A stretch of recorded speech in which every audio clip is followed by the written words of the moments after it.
Bem-vindos a esta nossa exploração literária. Vamos fazer algo um bocadinho diferente hoje. E se deitássemos fora a ideia de que o programa de português do secundário é apenas uma lista interminável e aborrecida de leituras obrigatórias? Imaginem antes que estamos perante o guião de um filme épico, onde estes 3 anos de estudo contam, na verdade, a história de crescimento de uma nação inteira. Vamos mergulhar a fundo na alma portuguesa através dos nossos maiores escritores. A grande questão que se levanta logo no início é esta: como é que se constrói, afinal, a alma de um país? O desafio é olhar para lá das páginas e perceber como é que séculos de poesia, teatro e prosa moldaram não só a sociedade, mas a própria identidade de Portugal. É que a literatura não se limita a refletir a história, ela constrói, literalmente, a forma como nos vemos ao espelho.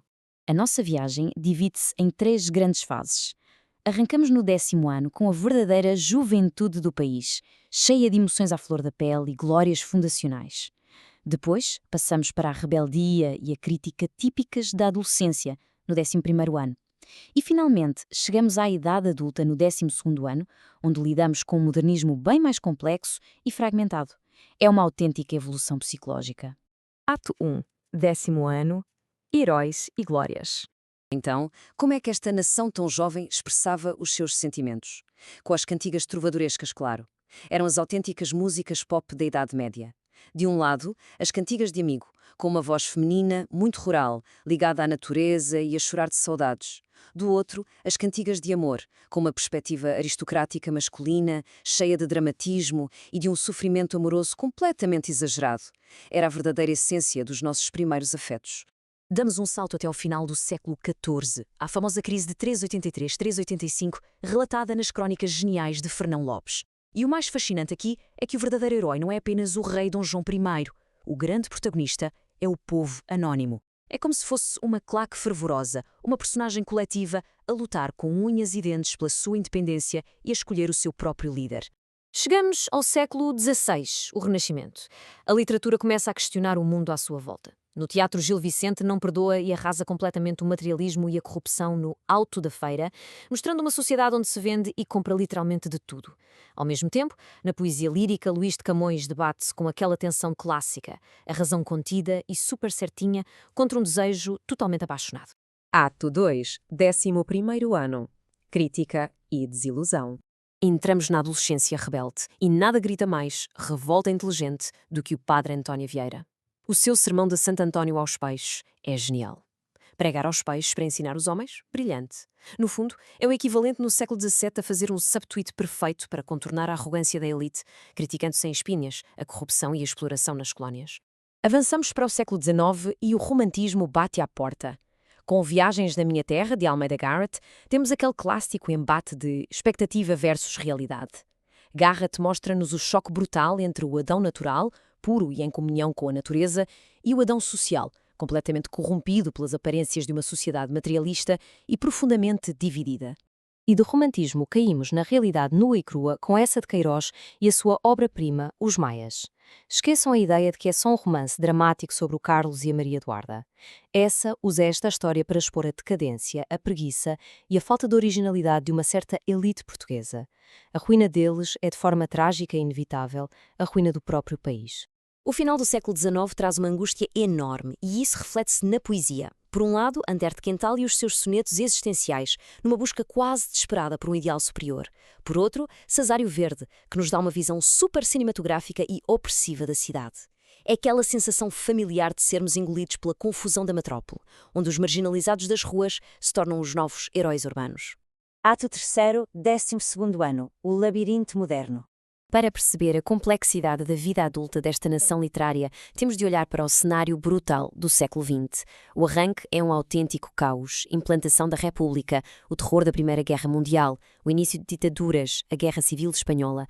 É exatamente este clima de ansiedade global e quebra de valores que serve de rampa de lançamento para o modernismo. E não podemos falar de ruptura em Portugal sem falar de Fernando Pessoa. O Pessoa ortónimo corta com o passado para explorar uma coisa que se calhar todos conhecemos bem, a dor de pensar. O famoso overthinking, aquela tensão dolorosa e constante entre aquilo que simplesmente sentimos e a nossa mente, que não para de dissecar e analisar cada pequeno detalhe até à exaustão. Para lidar com esse labirinto moderno, Pessoa cria os seus heterónimos. Pensem nisto quase como diferentes avatares na internet, cada um com a sua própria filosofia de vida para lidar com a ansiedade. O Alberto Queiro foca-se na sensação pura da natureza e não objetividade. O Ricardo Reis é aquele clássico estoico que aceita o destino sem dramas. E o Álvaro de Campos, esse é pura euforia futurista, levando as emoções e o culto pelas máquinas ao extremo absoluto. Um pequeno detalhe que parece quase magia literária. Sabiam que 44 é exatamente o número de quadras que o Cesário Verde usou para revolucionar a epopeia da cidade no século XIX? E é o número exato de poemas que compõem o livro místico Mensagem de Fernando Pessoa. Pois é, não há cá coincidências na grande literatura. E por falar em mensagem, reparem no contraste genial que acontece aqui. Camões, nos Lusíadas, glorificou um herói renascentista, celebrando as vitórias físicas, as batalhas e as grandes viagens marítimas do passado. Pessoa vira o jogo. O seu herói moderno glorifica o sonho. A mensagem aponta para um quinto império, que não tem nada a ver com exércitos, mas sim com uma vitória puramente espiritual e cultural no futuro. Para terem uma ideia da importância da mensagem, este foi o único livro em português que Pessoa publicou enquanto era vivo. Está carregado de símbolos patrióticos e esoterismo. Não é um livro de história, é, na verdade, um apelo dramático para que Portugal renasça através da sua imensa força cultural. Chegando a José Saramago e ao seu Memorial do Convento, a abordagem à história vira-se do avesso. Ele pega na construção do gigantesco convento de Mafra e inverte os holofotes. Os reis e os nobres passam para segundo plano, e quem ganha voz são os milhares de operários comuns e esquecidos que de facto carregaram as pedras e construíram aquilo tudo com o próprio suor. O que torna a escrita de Saramago tão marcante é a forma como ele dá voz a vários personagens ao mesmo tempo, num tom carregado de ironia cortante. Ele expõe não só o sofrimento do povo a trabalhar, mas também faz uma crítica demolidora à corrupção da elite e ao poder absolutamente aterrador e repressivo da Inquisição no século XVIII. Fechamos este nosso percurso incrível com os contos contemporâneos. Mário de Carvalho, em Famílias Desavindas, pega na nossa burocracia e expõe de forma hilariante o provincianismo desajustado da sociedade. Por outro lado, Maria Judite de Carvalho, com a história Jorge, guia-nos de forma melancólica pelas 3 idades da vida de uma mulher, mostrando-nos a solidão e a complexidade de quem tenta encontrar o seu lugar no mundo moderno. O que nos deixa a pensar numa última questão. Onde é que nós nos encaixamos no meio disto tudo? Porque se há coisa que esta nossa análise literária mostra, é que estes livros não são de todo poeira académica. Eles são um espelho do que nós somos. Desde as saudades rurais dos trovadores até às crises de ansiedade modernas, o que estamos a ler é a contínua procura humana por um propósito. A literatura portuguesa está bem viva e a pergunta que fica é: qual será o vosso papel no próximo capítulo desta história?